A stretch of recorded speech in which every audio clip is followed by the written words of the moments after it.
Oh, Tracy, you kill me. I'll see you at 3. Okay.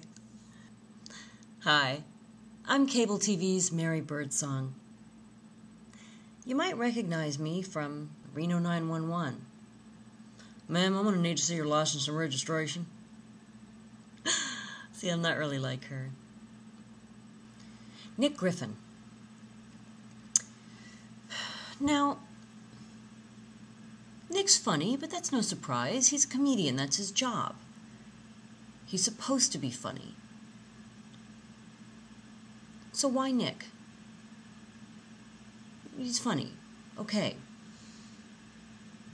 So are a lot of other comics in this town. Why Nick's brand of funny? I'll tell you why. Because you know what?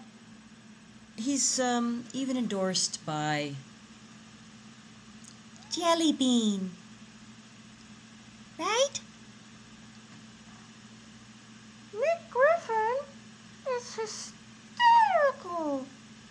He's the funniest guy I know. And he gets lots of pussy.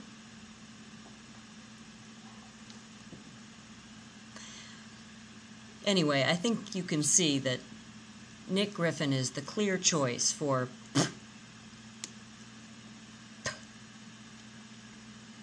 comedy.